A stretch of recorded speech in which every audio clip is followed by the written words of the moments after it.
Last night, Pierre Poillievre got a severe tongue lashing from conservative podcaster Patrick Bet-David. Do you guys know Patrick Bet-David? He is great. He's awesome. I really, I love his content. I'd watch him. That's how I got this. Guys, I'm your host Parmesan, and this is Niagara Due North. Today we're going to be reacting to a video.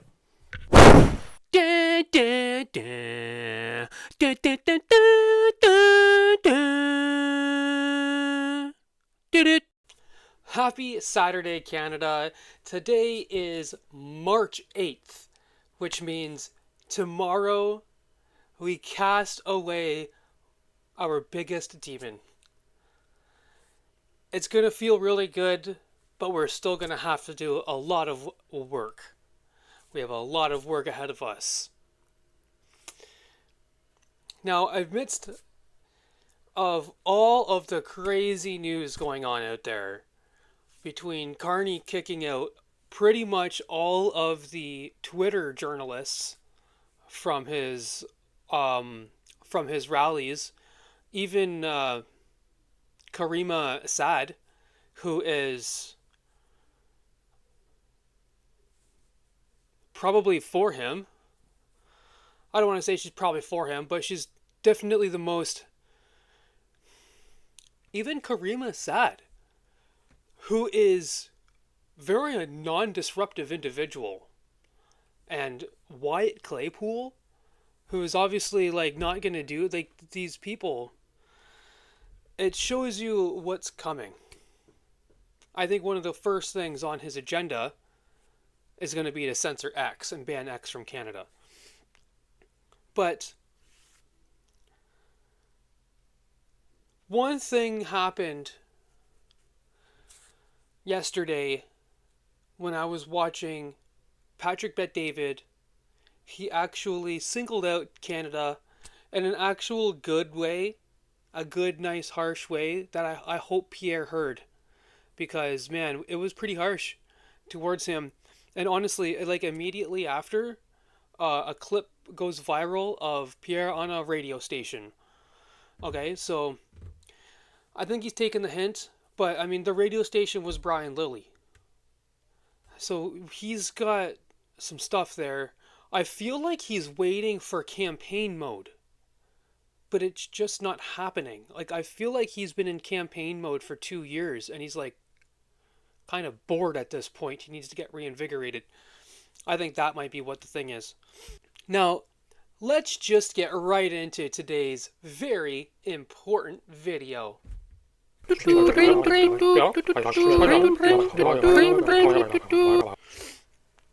So here we are, guys. Patrick Bet-David telling Pierre what's right, and I want to hear it down in the comments. Do you guys agree with what Pat Bet-David is about to say? Think about who, as a world leader, has a shittier resume than him, and are done with him. Mm-hmm. Pierre Poillievre couldn't beat him. That's what's the sad part. Well, you know why it's not sad? Because every time we invited Pierre, arrogant, pompous team, the only podcast he ever did is Jordan Peterson. So let me get this straight. You saw Millet win because he's done Candace Malcolm, but I can't think of any more non-adversarial podcast to go on than that. Even I want him to go on Northern Perspective, and I feel like he's waiting for campaign mode for that, but I don't think they're going to be adversarial enough. People need to talk about his controversies. He needs to open up, and not in a talking point kind of way. That's what people want to see. That's what we're feeling. That's what we're feeling for right now, Pierre. We want to see humanity. So let me get this straight. You saw Millet win because he went everywhere. You saw Bukele win, he went everywhere. You saw Trump win because he went everywhere. You saw Bobby win because he went everywhere. You saw Vivek become a superstar because he went everywhere. And you don't, you deserve losing. And you didn't win. And I said that to Canadians who love him. The candidate you adore and admire and love doesn't want to work. God forbid he has to cross the border and go talk to other borders to bring attention. God forbid, too much travel time. He's got to eat his apple. He's got to eat his apple because he's got to get his apple in his system. Man. Now, that is where the problem lies. These people just think that he can just go MAGA and everything's going to be fine. But this isn't America. You know? If every single person in Alberta votes, that might make a slight dent. But if he goes full MAGA, he's going to risk a minority government. We have a bunch of conservatives up here that don't like Trump. This guy's walking on eggshells. We need to at least come to the fact that Pierre is walking on eggshells with Canadians right now at this point. And I think he's doing a very great job considering. I think I would go full MAGA. And then I think I would eat a bunch of dirt in the election. I think I would lose. Like, I think the Liberals would get exactly what they were looking for and have a coalition government with all the other people. So I don't think that's very smart. Especially with the way Trump is acting right now. I think it would be a lot different if Trump didn't come after Canada. I think everything would be completely different if he didn't do that. System. Go to New York, do a damn podcast outside of Jordan Peterson. Go do Joe Rogan's podcast. Go to some other podcast and talk to Lex. Go talk to whatever these other podcasts are. Go talk to Andrew Schultz down the street from you in New York. And you lost to Justin. You couldn't beat him. One problem too is we don't really have anybody up here on the YouTube world that would, I think, actually make it worth it. I think he's thought of these things. You know, I think they're all thought through. You know, Joe Rogan's obviously quite neutral. I think you can go on Joe Rogan and not lose anything. You know. There's a lot of Canadians listen to Joe Rogan. I bet a lot more Canadians, conservative Canadians even, listen to Joe Rogan than Northern Perspective, right? So I think everything costs money, everything costs time, and you really got to be really efficient with it, right? And that's obviously what these guys are being. Candace Malcolm, I think, was a kind of a bad idea, but maybe he's dipping the toe. It sucks Andrew Lawton's not here anymore. Andrew Lawton would have been a really good one. I think Andrew Lawton should still come back and give Pierre a good interview.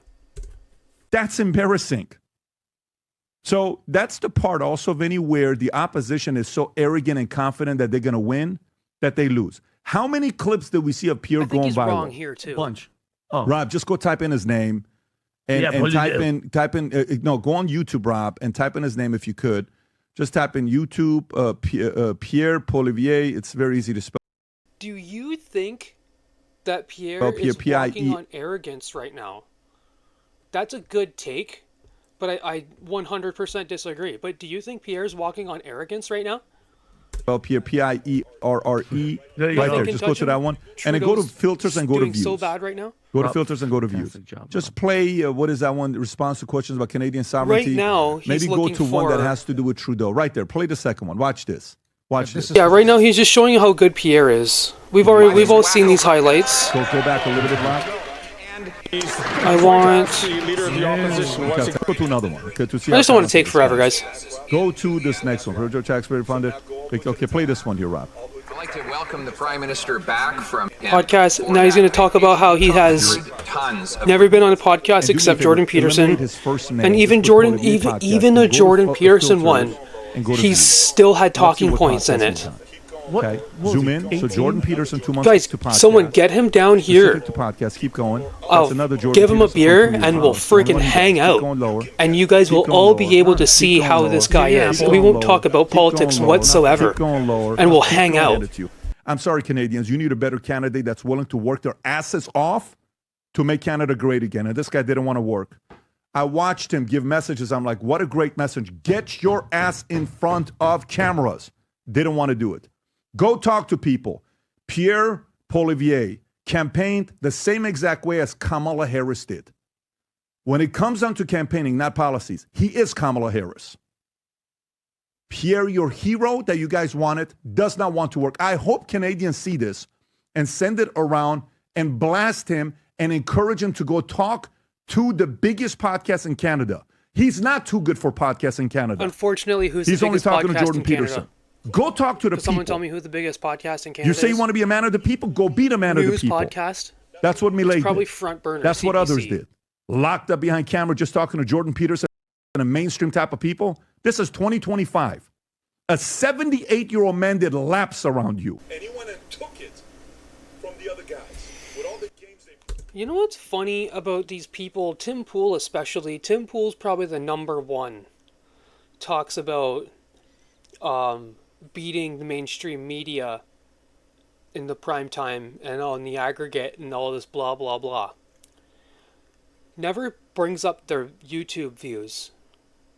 This guy brought it up once. He was talking about how important the tariff war is, and he goes down the CNN page and 10,000, 20,000, 30,000, 60, like they get around there. They get to the Trudeau one, it's 10 million. But my point is, nobody's taking into account that all of these people have YouTube channels. So CTV is getting all of the viewers from cable news. It's getting views. It's getting just as many, if not more views than, say, Northern Perspective. I always say Northern Perspective because they, to me, are the pinnacle. The Northern Perspective, Sunshine Baby. I forget who the guy on the left is. There's a podcast on the left that's really big. Gets like 500,000 views a video. And you just want to sit there, play easy. Very disappointed. The reason why I'm disappointed is because I love the people of Canada. Mm-hmm. We have so many great friends in Canada. I have so many memories of going to Canada, going to Lake Louise, staying at the Chateau Fairmont Hotel in Lake Louise, or going to Banff, or going to Toronto to eat at the restaurant. You know, Goodfellas that had some Fairmont incredible burrata cheese with the owners, there. bringing out to me the pizza that they would make in a little mobster-looking type of a restaurant, or going and doing business with people like at Forrester's Insurance Company that for many, many years we sold more policies at Forrester's in Canada than any other insurance company in the world. Some incredible people when I would go out there, have a great time. One time I read in it, I bought an RV. I went from LA to Miami to Toronto to San Francisco, back to LA. We had such good times in Toronto. I am so disappointed in a lack of fight that Pierre showed outside of just getting on mainstream media. That's good. He's just blowing up a bunch of Canadian smoke, man. You know, I think maybe what a bunch of the left might need to hear is some Americans being like, you know, I'm sorry. You know, we still love Canadians. We're not asking for this. I think maybe they're looking for that. But a lot of Americans look at us as ripping them off. When it comes to the tariffs, you got to be slight protectionist. Trump complains about getting ripped off. I watched a great documentary one time. I'm going to try to find it and put it in the link below. It's a lengthy one, but it's a documentary about Cadbury in England and how great of a place it was. It was a small little village, and it had restaurants in it. It had a dentist in it and a doctor and everything. People didn't live there, but it was so great and well funded. Okay, and then like Americans came and took it over. They sold it to Americans, and now there's like 8 people that work in that factory, and one of them like spits on this little thing and checks out the how the chocolate melts. It's completely lost all of its soul and all of everything. So when it comes to protectionism, I agree with a lot of places trying to prevent America from taking over their economy, because that's pretty much what Trump is forcing everybody to do. I don't think he's going to get very far, right? I think he's going to find out that a lot of these countries had these tariffs in place to protect their country from American jobs or from American companies, right? But what do we think about that? That was a very stern tongue lashing from Pierre, for Pierre Poillievre, and I really hope that he hears it. So PBD isn't the biggest and most prominent. A lot of you guys probably don't know who he is. If you do, like and subscribe, man. Big fan of PBD over here. Vinny's hilarious, and I love Tom. Adam's got to go. But I'm going to leave it at that today, guys. That was today's Saturday special. I like to keep it a little bit different. I could have talked about the tariffs and stuff like that, but, I like PBD, I saw this, and I chose this. So that's why you watch Niagara Due North, guys, because, sometimes I don't hit the meta. Sometimes I talk about what they're not talking about. All right? Gives you a reason to watch me, gives you a reason to watch them, keeps our shares up, right? Love you guys. My name's Parmesan, and I will see you tomorrow.